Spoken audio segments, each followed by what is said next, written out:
Hola, un gusto saludarte. En diferentes escenarios, personas se me han acercado y me han preguntado cómo comenzar a trabajar en ciencia de datos.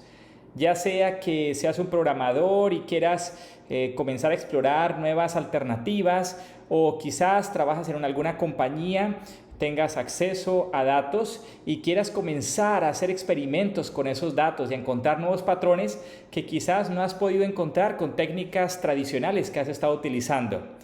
En este video voy a dar diferentes tips o ideas acerca de cómo comenzar a trabajar en ciencia de datos, cómo sumergirte en este mar de datos con el que contamos actualmente. Les saluda el Dr. Harvey Alférez, director del Instituto de Ciencia de Datos de la Universidad de Montemorelos en México.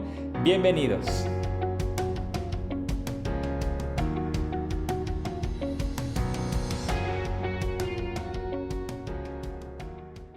Hay dos enfoques que podemos seguir para comenzar a trabajar en ciencia de datos. Uno lo he denominado el enfoque top-down y el otro el enfoque bottom-up.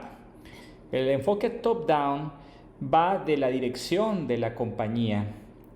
Cuando los directivos creen en el valor de la ciencia de datos y te dicen, queremos que entres a trabajar en ciencia de datos.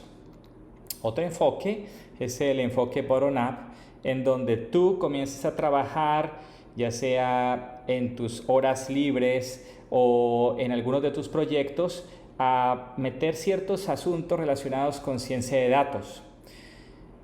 De acuerdo a la experiencia que tengo, he visto que recibir estas indicaciones top-down de la dirección, de la alta dirección, para que comencemos a trabajar en ciencia de datos, pues quizás no se vayan a dar fácilmente al inicio. Y esto se da porque pues este mundo de la ciencia de datos es muy novedoso. Y por eso creo que para vender la idea acerca del potencial de la ciencia de datos, el enfoque que recomiendo es que como científico de datos que estás comenzando en este mundo, comiences con un enfoque bottom-up. En este enfoque bottom-up, pues te invito a comenzar a hacer estudios piloto, a hacer experimentos, experimentos de tipo toy example o experimentos juguete, en donde comienzas a probar ciertas cosas, comienzas a probar ciertas herramientas, comienzas a evaluar y a comparar estas herramientas.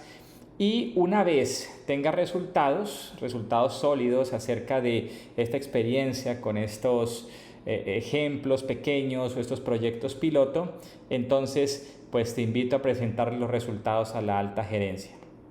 Lo importante aquí, en todo caso, es que los proyectos que nosotros realicemos sean proyectos conectados con el plan estratégico de la compañía. Esto es supremamente importante. Si no lo hacemos de esta forma, entonces nuestros proyectos simplemente quedarán como anécdotas interesantes, como un experimento que alguien hizo, se ve interesante el experimento, pero no es un experimento que sea de alto impacto para el norte, para el beneficio de la compañía. Entonces, mi invitación es que comiences pequeño y vayas creciendo como estas bolas de nieve que comienzan pequeñas y entonces van haciéndose cada vez más grandes. En segundo lugar, mi recomendación es que aprendas las herramientas adecuadas. Esto es como cuando trabajas en la jardinería o trabajas en la albañilería. Si no tienes las herramientas adecuadas, puedes quemar mucho tiempo tratando de hacer algo que si tuvieras la herramienta adecuada, pues eso te ahorra muchísimo tiempo y esfuerzo. Entonces, en el mundo de ciencia de datos, definitivamente los dos lenguajes que se utilizan fuertemente en este mundo son los lenguajes de Python y R. En lo personal, propongo la utilización mayormente de Python cuando vienes del mundo de la programación, porque Python, pues, una de las ventajas grandes que tiene es que es menos verboso, less verbose, ¿sí? que R. Tú con Python puedes escribir en pocas líneas de código lo que en R puede tomar unas tantas más líneas de código. Entonces, si vienes del mundo de la estadística, seguramente ya has trabajado con R y ya con R pues puedes hacer cosas súper interesantes. Lo importante también de estas dos herramientas, ya sea Python o R, es que puedes utilizar un gran número de librerías abiertas que están disponibles para que puedas hacer uso de ellas, librerías para crear gráficos, para hacer análisis estadístico, para aplicar machine learning o aprendizaje automático, en fin, es un gran número de librerías que están a tu disposición para hacer experimentos desde ya. Específicamente en el mundo de Python recomiendo la librería scikit-learn. La utilizo grandemente en mis experimentos, en mis proyectos y también la utilizo en mis cursos. Y también utilizamos mucho la herramienta TensorFlow, por ejemplo, aquí en Montemorelos con mis alumnos. TensorFlow ya es una herramienta un poco más avanzada que te permitirá trabajar con algoritmos relacionados, por ejemplo, con Deep Learning, ¿sí? Aprendizaje profundo. Esto ya es un tema un poco más avanzado, pero que está disponible. Es una herramienta creada por Google que está disponible para quien quiera utilizarla.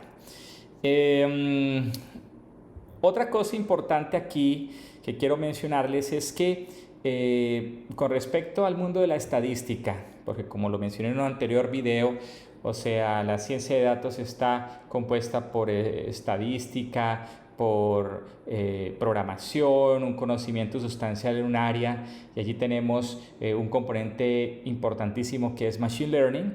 Bueno, uno de sus componentes, como lo mencioné, es la estadística. Y en estadística propongo, aparte de utilizar R, por supuesto, la utilización de dos herramientas que las he utilizado en los últimos meses y me han parecido magníficas. Una de ellas es Jamovi y otra es JASP, o Jamovi y JASP. ¿Sí? Son herramientas de libre uso y son herramientas muy utilizadas, muy sólidas. No es pagar un peso para hacer estudios estadísticos utilizando estas dos herramientas. Entonces, te recomiendo que las explores, las utilices. En mi caso, mi recomendación es no utilizar SPSS. Sé que SPSS es una herramienta muy sólida, madura, avanzada de IBM, pero es una herramienta muy costosa. Entonces, con herramientas como Jamovi y JASP puedes hacer cosas muy similares a las que tú puedes hacer con SPSS y pues no te cuestan un solo peso estas herramientas. Entonces te las recomiendo grandemente. Por otro lado, te recomiendo utilizar metodologías de ciencia de datos adecuadas. Y la metodología que he utilizado ya durante varios años es la metodología fundamental para la ciencia de datos de IBM. Aquí ustedes pueden ver la gráfica de esta metodología. En esta metodología tú comienzas con la comprensión del negocio o la comprensión del problema. Luego piensas, bueno, ¿qué enfoque analítico vas a utilizar? Quizás sea la estadística, ya sea descriptiva o inferencial, o puedes meterte ya al mundo de Machine Learning, esto como enfoque analítico. Luego ves cómo se ven los datos que necesitas, recopilas esos datos, los puedes y debes comprender. De hecho, le digo muchas veces a mis alumnos que en lugar de comenzar a programar una solución o de comenzar a hacer ciertos estudios que pueden tomarte mucho tiempo, yo creo que podemos utilizar la vista para hacer ese análisis inicial de los datos. Entonces, ves los datos y comienzas a ver allí quizás algunos patrones interesantes. Y allí también puedes utilizar alguna herramienta de visualización de datos, ¿sí? Una herramienta que puedes utilizar y que recomiendo altamente también es Tableau. Esto te puede ayudar Tableau en la realización de análisis exploratorio. En otro video ya hablaremos más acerca de Tableau. Tableau pues sí es una herramienta de paga. No obstante, si tú eres estudiante o profesor de alguna institución, pues puedes adquirir esta herramienta de forma gratuita por un año o un semestre y puedes comenzar a utilizarla, aprenderla. La recomiendo altamente, Tableau. Muy bien, prepara los datos para hacer los experimentos. Definitivamente para hacer ciertos experimentos, por ejemplo con aprendizaje automático, no puedes utilizar texto, debes pasar todo a números y esto es un proceso que puede ser un tanto demorado o muy demorado. De hecho, eso es uno de las situaciones que como científicos de datos queremos mejorar a futuro, que no gastemos tanto tiempo en la limpieza o preparación de los datos, sino que podamos de forma eficiente tener los datos a la mano para entonces ya, como vemos aquí en el paso de modelado, ya entrar a hacer lo que queremos hacer con los datos y comenzar a encontrar patrones interesantes en estos datos. Recuerden que cuando creamos modelos predictivos, por ejemplo en Machine Learning o ciertos modelos estadísticos, pues es importante evaluar qué tan bueno es el modelo que nosotros hemos creado, ¿sí? Y podemos comparar diferentes modelos para quedarnos con el mejor modelo. Es muy importante también tener en cuenta que estos modelos pueden quedarse obsoletos en la medida que los datos van ingresando a la compañía. Ahora en la situación del COVID-19 tenemos que el caso que hace unos años utilizábamos ciertos modelos que habían sido creados con datos de hace años, muchos datos, Big Data, pero esos modelos ya no se pueden utilizar porque la situación ahora es muy diferente a lo que vivimos hace un año. Entonces tenemos que estar continuamente pensando en desplegar nuevos modelos en nuestros sistemas, en poderlos utilizar de la mejor forma y que realmente den valor agregado a las operaciones que realizamos en la compañía. Cuando hablamos aquí en esta metodología de ciencia de datos de IBM, cuando hablamos acerca de implementación, estamos hablando acerca de, bueno, ya creaste un modelo, evaluaste el modelo, ahora debes implementarlo. Esto es muy importante. La implementación significa llévalo a producción, despliégalo en tus sistemas, que mucha gente lo utilice. Porque si el sistema o si el modelo no se utiliza, esto va a quedar justamente como una bonita anécdota. Este modelo ahí que se creó, pero quizás a nadie le va a servir o nadie lo está utilizando porque no se ha implementado o desplegado. Y finalmente es importante realizar la retroalimentación. No es que como científicos de datos trabajemos como islas alejados de otros departamentos, no, debemos tener una fuertes competencias en comunicación. Tenemos que ser como radares, que estamos escuchando problemas, estamos dando soluciones a diferentes departamentos de la compañía y por supuesto, si algún experto que está utilizando nuestro modelo encuentra que algo que se puede mejorar o alguna recomendación relacionada con aún lo que podríamos hacer desde el momento de la captura de los datos, la misma limpieza o la creación de los modelos, entonces pues escuchémoslos. Es muy importante tener esas vías de comunicación abiertas hacia y desde otros departamentos de la compañía. Algo que me gusta mucho de este enfoque de IBM es que ustedes pueden ver aquí que es iterativo e incremental. O sea, no hacemos el proyecto solamente de una pasada como en la aproximación waterfall o de cascada, sino que lo hacemos de forma iterativa. Vamos iterando, vamos mejorando vamos evaluando, vamos recibiendo retroalimentación y así vamos puliendo esos modelos que vamos creando. También te recomiendo que tomes cursos. Toma cursos.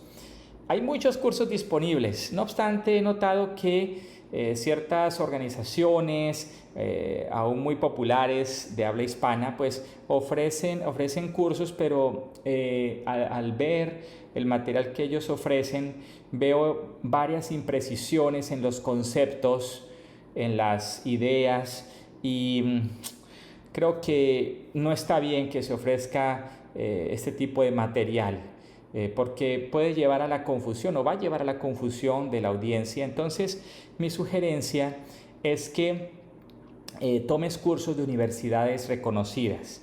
Estos cursos te van a costar un poco más que los cursos que ofrecen otras plataformas, pero al final vas a quedar con un certificado avalado por una universidad reconocida, y esto te va a abrir seguramente muchas puertas. Tú también puedes pensar en hacer una maestría en ciencia de datos. No obstante, yo creo que como lo vemos en el mercado latinoamericano, y que es un mercado muy dinámico, cambiante, creo que comenzar con certificaciones está muy bien, para que tú tengas las competencias puntuales, las apliques en caliente a los proyectos que estás haciendo, y entonces si ya quieres luego especializarte o quieres luego ya quizás ingresar a la docencia o a la investigación en esta área, pues entonces comiences a pensar en alguna maestría o doctorado en esta área. Pero creo que para comenzar piensa en certificaciones. Hay certificaciones de 3 meses, 2 meses, que son muy puntuales y con gente muy capaz. Y por último, quiero comentarte que es muy importante mantenerse informado. Lee mucho acerca de ciencia de datos. Cada vez surgen nuevas tendencias, nuevas metodologías, nuevas herramientas, nuevos casos de estudio. Entonces, lee mucho. Mayormente he encontrado que la mejor y más actualizada información en esta área está en inglés. Entonces, te recomiendo a leer en inglés, por ejemplo, de fuentes como KDnuggets. ¿Sí? Es un blog muy importante, muy famoso en el mundo de ciencia de datos, en el mundo de arquitectura de datos y otras áreas afines. Entonces te recomiendo este blog. También hay newsletters que sigo, como la newsletter de O'Reilly, que es una editorial gigantesca, y ellos ofrecen una newsletter semanal acerca de ciencia de datos. Entonces es bueno ver qué noticias hay en el área, qué nuevas aproximaciones puedes utilizar también en tus experimentos, qué nuevas herramientas. En mi caso me he nutrido mucho de toda esta información, y cuando encuentro algo que realmente vale la pena dictar en mis cursos o aplicarlo en mis experimentos como científico de datos, pues lo aplico. Un gusto haber compartido este nuevo material contigo. Te invito a suscribirte, a compartir estos videos en tus redes sociales, y hasta la próxima.